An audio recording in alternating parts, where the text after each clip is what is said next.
Morning, everybody. I am excited to be here. As always, we are digging into our second round of office hours for 2020, and we have some great questions lined up. You will see behind me the blinds are closed because it is ridiculously sunny here. And I'm not going to say ridiculously, it is gloriously sunny here, and I love it, and I'm so excited. But I have to close my blinds because because it's way too bright in here. Hey, Angela, how's it going? Okay, guys, we have some great questions lined up. Hey, Jan. Hey, Cheryl. Today, you probably saw I pre-posted the questions up there, and we are going to dive in right now. Hey, Cheryl. Okay, so the first question that we are diving into is understanding the difference between Facebook pages and Facebook groups. I would love your thoughts and your experiences as I talk at you, but let's dive into what I think are the differences and how to use both. So essentially, your Facebook business page I see it as sort of a mini website within Facebook. So this is where you post things like your services, any special offers. You can have a link to sign up for your list right from there. People can message you. This is where people get a feel for your business on Facebook. You also come up in searches. So if somebody is searching for you or your business on Facebook, all of your posts and things will come up on that search, in the search results. So like I say, if they're using Facebook as a Google, again, all those things are going to come up.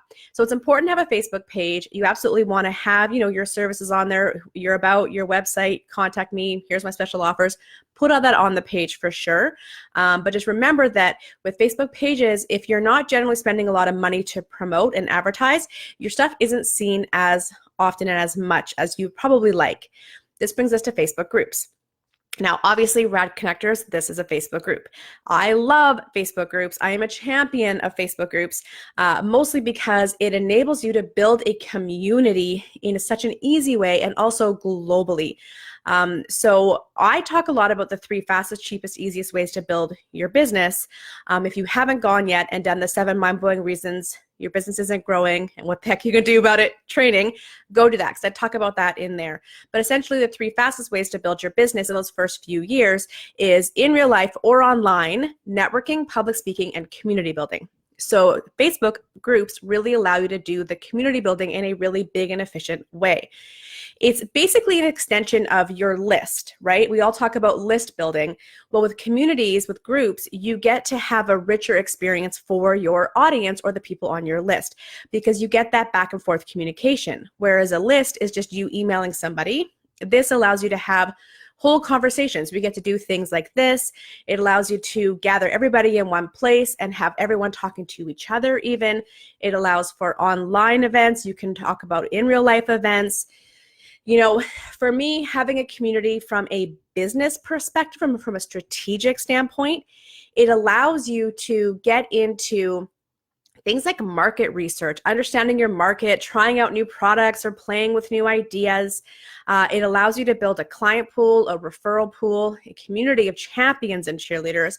It allows you to also establish yourself as an expert or a leader in your field. So the benefits of having an engaged community are vast and strategic, and also, in my opinion, it just makes building a business so much more fun and allows for such a more intimate experience with your audience. I get a lot of friendships that come out of our Facebook group and the people that join. And I love that for all of you because I know a lot of you listening, the nature of your businesses, it really is about that connection, that making the world a kinder, better, more generous and compassionate place. Y'all are here to change the world. And so building a group, building a community allows you to do that, but it also is very smart from a business standpoint. I talk about this a lot in my academy. So I know that a lot of you are part of the Irresistible Entrepreneurs Academy. If you're not, you can find out about it on my website. But I have a whole module dedicated just to how do I build a community. And having a Facebook group is a really great way to do that. All right, would love your thoughts on that as I move into the next question. Our next question is captivating copy. Okay, I have the questions here written down, but my phone's asleep. That's okay. We'll paraphrase. Okay, so the question was around how do I create captivating copy? And for those of you that don't know, copy is just like a fancy word, or a slang word for, I guess, copywriting. And copywriting, not to be confused with copyright. Copywriting is the words that we write, whether it's on our website or a Facebook post or an Instagram post or a newsletter we send out or a promotional piece. It is the words that we are writing that is connecting to our market, connecting to our audience. And so the first thing I want to talk about when it comes to how to create captivating copy, say that 3 times fast, is about understanding the difference between benefits and features. All right, I see a lot of folks fall down here when they're just getting going. What is the difference between benefits and features? Okay, so a feature is something that describes what you're talking about. So for example, a feature of office hours would be, it's called virtual office hours. It's every second Tuesday of the month. Today it's on Monday. It's every second Tuesday of the month. It's at 9 a.m. Pacific, 12 p.m. Eastern. We talk about your questions. Like, those are the features. It's describing what the thing is. So now benefits are the benefits to the person who's engaging with this thing, right? So the benefits would be get, your burning questions answered so you can get unstuck and back into action. If you're feeling frustrated, come ask your questions and let's break down what's really going on for you so that you can start to feel good in your business. The benefits are what the person gets out of it. So now here's where we make our biggest mistake when it comes to writing copy, is that we often lead with the features and not the benefits. So I'm sure that you've probably heard before, and maybe not, facts tell, stories sell. Have you heard about that before? If you are in any kind of public speaking circles, that's a really common phrase. Facts tell, stories sell. So you can apply the same thing to features and benefits. Features tell, benefits sell. But we tend to go with with the feature focus, because for us as the business owner, we are just thinking about distilling the important information to the people who need to know it. It's on this date, tickets are this much, we're going to cover this, come sign up. That's easy for us to do. It makes sense. It's tangible, it's physical, it's real, it's where we are focused. But something that you need to remember is that if you're leading with the features, it is all about you. All about your event or the thing that you're selling. When you're leading with benefits, that is about the person you're talking to. That is about them. That is about your market or your audience. It's harder to lead with benefits. First of all, it requires us hitting pause. I hear this all the time from people when I see them have posts that are all feature focused with no benefits. I just wanted to get it out. I just wanted to get it out. Can you relate to that? I hear that all the time, and it makes sense because there's a lot of pressure with putting ourselves out there in the world, right? And putting these things out. And when we're creating, let's say, an event, for example, our to-do list is massive. There's so much we have to do to get ready for it, whether it's finding a venue, building up an event, a ticketing page, creating the content, getting the speakers, getting all the logistics dealt with. Often the marketing of that event is the thing that takes the backseat, is the last thing we think about. And I'll tell you right now, as an aside, when we're doing events, filling the seats, filling the room is the hardest thing, and often the thing that we do not consider when we're planning events. Okay, so if marketing is always put on the back seat, when it comes time to promote something, we often are so overwhelmed and so rushed. And also because we're already kind of amped up from putting ourselves out there so much and taking these risks to this event, we just sort of shut down and just get it out there. I just got to get out there. And so we don't put some thought into it. So the first step there is to stop, okay? Take a break, take a pause. Read what you've just written. Is it about you, or is it about your people that you want to be at this thing or engage with this thing? Is it about features, or is it about benefits? And if you notice it's all features, we need to put in some benefits here. We always want to lead with the benefit. What will the person get out of engaging with whatever this thing is? Okay, so remember that. Remember that facts tell, benefits tell, and lead with the benefits. I just want to quickly look. All right, so that's your thing too. I knew there was some more in this I wanted to talk about. The other reason that it's hard with leading with benefits is it requires you to know your market. You need to know your market inside and out, backwards and forwards. Their fears, their frustrations, their sticking points, their pain points, their desires, their needs. What makes them feel good about this thing that you have? What makes them feel bad that they don't have it? You need to know your market. This is also why I advocate for your first 3 years-ish in your business that you're really up close and personal. You're working in real life, high touch. You are in there working with the people that you want to work with, your PPCs, I call them, your perfect potential clients. You want to be up close and personal there in those first few years because that is how you learn your market. That is how you are better able to craft copy that's captivating and effective and converts audience members and cheerleaders and fans into paying clients. So, if you're not yet able to sit down and in an instant understand how what you're offering is a benefit to your audience and why they would want it, what their pain points are that they don't have it, and what the benefits are that they do have it, that's pointing to a bigger picture and that you are out of touch with your market. This also brings us back to one of the benefits of having a Facebook group and growing a community is it allows you to be really engaged with your market and understand what their needs are and where their frustrations are, where their pain points are, and then also the best possible, happiest outcome that can come from engaging with whatever it is that you've got. I'm going to review my notes to make sure I haven't missed anything. Oh, yes, one last thing. The last point. Oh my gosh, be human, be you. There's another thing that I see when people write copy, terrible copy, is they end up sounding like a walking billboard. Do not do that, all right? Remember that you are human relating to another human, all right? A lot of times I will suggest that people write down whatever it is they want to write, whatever they want to create, and then sleep on it. Wake up the next day and have it read again. Does it sound icky? Do you feel like you're just being a salesperson? Do you literally feel like you're an infomercial in written form? All right, if that's the case, we got to lose some of that sales jargon and some of that robotic talk. And remember to relate to the person. Talk in plain language. This is something that I love that has come about with social media, with emojis and texting and just the casualness and laid back, everyone wearing jeans at work, the way that we've really toned down the formality of our language and the capacity to be yourself, to be casual, to be relatable is so much greater. And I think that's such a good thing because it means that you can talk in plain language, use your voice, use your tone, your personality, your sense of humor. I caution with humor, be careful because it can, not everyone's humor is the same. So watch when you're trying to be funny, but definitely be yourself and bring your personality out to play. Remember that people do business with you because they know you, they like you, and they trust you. So if you really want to increase your know, like, and trust factor, the best way you can do that is to be you and bring that across. And by the way, that goes for your group as well, your community as well. Whoever you are, bring that person out to play.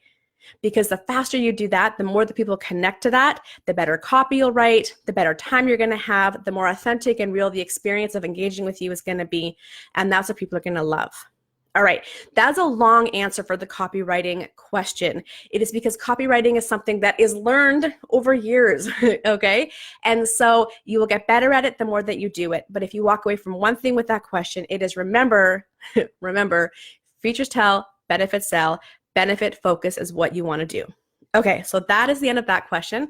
We're going to jump into question number 3 now. Oh yes, this was a long one, but I summarized it. Essentially, building a business is hard and everyone's having an easier time than me. I would love to hear if you can relate to that. Hey Sabrina, just going through to make sure I haven't missed anybody. Hey man, hey Danielle, Samantha, oh my gosh, how are we ready? Okay, building a business is hard. It seems like everyone else is having an easier time than me. Raise your hand if you can relate to that. Even if logically you know it's not true, but raise your hand if you've ever felt that or still sometimes do. All right, my first question is that, are they having an easier time than you? Or is that just the gloss of social media? Again, I think logically we all know that. But yet the imposter syndrome or the insecurities or the self-doubt creep in and tell us, no, everyone is having it so much easier. Everyone out there knows what they're doing. I have no idea what I'm doing. I'm so lost. This is so hard. What the heck? All right, first of all, rule number 1, nobody knows what they're doing. Nobody knows what they are doing. Everyone is experiencing this day for the first time. No one knows what they're doing. I think if you can kind of let that start to sink in, that's been my mantra for a couple couple of years. Not as much anymore, but a few years ago when I was like, man, no one knows what they're doing. It just kind of eases the pressure to just be perfect and automatically know, and also to default to other people's authority when you don't have to, when you can trust your own sense of knowing for what's right for you. Okay, so I will tell you the honest truth. Most businesses inside of 5 years still very much living month to month. Even if they're having mind-blowing, launches and sales and things, the busier we are, the more that we scale, the more that we grow, the more money is required to build our business. So that money oftentimes is just getting put back in. All right. So understand that all these people out here you see having massive successes, I have no doubt that a lot of them are, but they're most likely probably still living month to month, because you guys, it takes a lot of money to build a business. Okay. Especially if you're growing and scaling and getting right up there. Right. Also understand, as I said, no one knows what they're doing. Everybody is learning on the job just like you. Okay, we're all figuring it out as we go. Month after month, year after year, there's new challenges, there's new opportunities, there's failures, there's wins, there's lots of lessons, and everyone's figuring it out and finding their way. They're finding their way along that entrepreneurial journey. So I say that first of all before I dive into the meat of this question, because I just want you to give yourself permission to just ease up and think that you have to know it all and be perfect and have it all worked out. Okay. The next thing is stop comparing yourself. And I know that you know this. All right. Stop comparing yourself. That is the quickest way to drive yourself bananas. It is the quickest way to get imposter syndrome to kick in, or self-doubt or insecurity, as I said earlier. It also will cause you to make rash business decisions or poor business decisions and get out of alignment with what's right for you and your business. So if that means that, you don't go on Instagram and Facebook very often, at least not in the feeds, you go on to connect with people, but maybe not just scroll through the feeds, that might help. There's times when we get inspired by people and times where we feel like crap about ourselves. Right? Pay attention to when you're feeling inspired and when you feel like crap, and disengage from that kind of behavior so that you're not feeling like that, because you know that you can't build a business when you are stuck in competition or comparison or imposter syndrome, self-doubt. You can't build an amazing business you love from that kind of space, that kind of energy. So watch for that and then disengage from whatever is causing those feelings. Okay, the next thing is building a business is hard. Guys, it is hard. It is freaking hard. If it was easy, everyone would be doing it. But I don't think it's the work that's hard. And we talked about this last time. The work is the work is the work. It's a lot of work. It's a lot of learning. It's a lot of growth. It's a lot of putting yourself out there. But to me, that's not the hard part. The hard part is the patience, the persistence, the resilience that you have to tap into. The realization that it doesn't happen overnight. The realization that building a business takes years and not 3 months of hard work and then I just sit back and wait. It takes daily, weekly, monthly, yearly amounts of high volume amounts of work and putting ourselves out there and learning and growing and learning and growing. I think the most important factor in building your business is your capacity to tweak and pivot, to learn, adapt, and grow.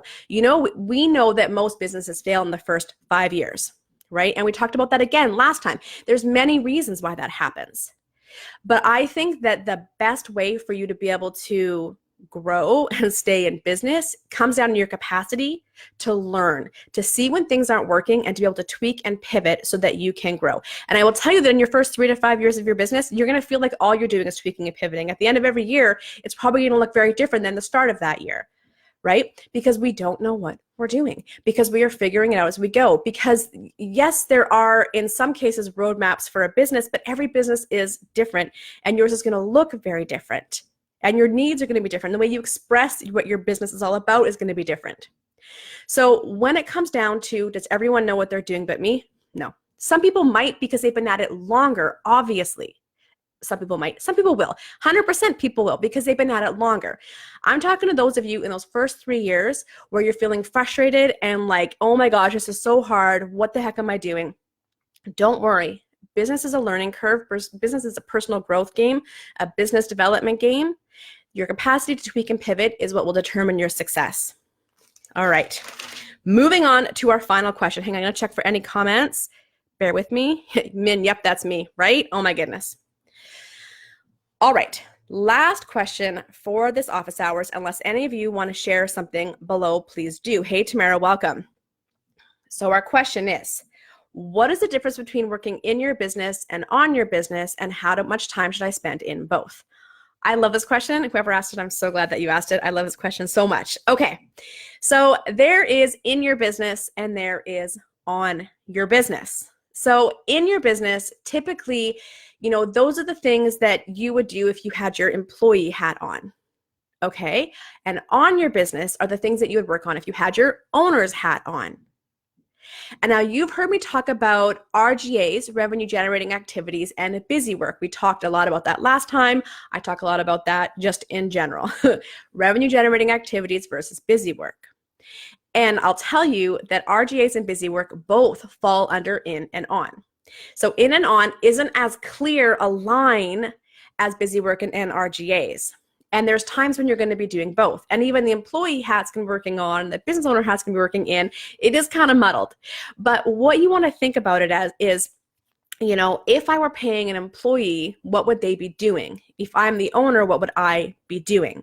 So on your business is things like, like the big picture thinking, the goal setting, where's my business going? It's the who am I collaborating with? What projects am I creating? What events am I creating? How, this is all the understanding the copywriting, understanding the market, the big picture, where am I going, overseeing the business kind of stuff. It's the things that you need to do to keep your business functioning as well, right? Making sure your taxes get done, right? Making sure your invoices are sent out. Then in the business, that's the stuff that you would do when you're working with a client, for example, or you are doing a video like this, for example, or you are, now I'm not second guessing, but I'm changing my mind. And this is where we say the on versus in can get kind of confusing, because this could be the in or the on, depending on the outcome that you want to have happen, or depending on the purpose of the activity that you're doing. But in is generally things like working with employees, right? Keeping track of receipts, working with your clients. It's the everyday nitty gritty things that basically is how your company makes money, how your business makes money. That was a really sloppy description, but hopefully y'all are still with me on that one. Hey, Tamara. Okay, so on versus in, RGA versus busy work, they can be really muddled together. Here's the question I actually want you to ask yourself around this, because for most of you, you're probably a one-person show still. Maybe you have a VA, maybe you have one or two people on your team, but generally speaking, you are a one-person show at this point. So here's what I want to get to. This is why I love this question. So when you think about being self-employed, what does that mean to you? For most people, that means you are your own boss. Yeah? It's gonna heck yeah if you're like, yeah, I'm my own boss. What's up? I run the show. Okay. But have you ever thought that, who am I the boss of? Right? Who am I the boss of? Well, I'm the boss of me. So that also means that you are your own employee.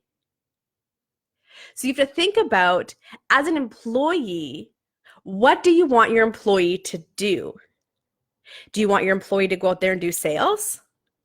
Do you want your employee to do marketing, maybe the accounting? You need to think about that from that perspective. What is the ROI you want on your employee? Every business expense, everything that we spend in our business, we need to look at it as, what is the ROI? What is the return on investment? And so we look at that for marketing. We look at that when we sign up for courses. We look at that when we think of our time going to an event.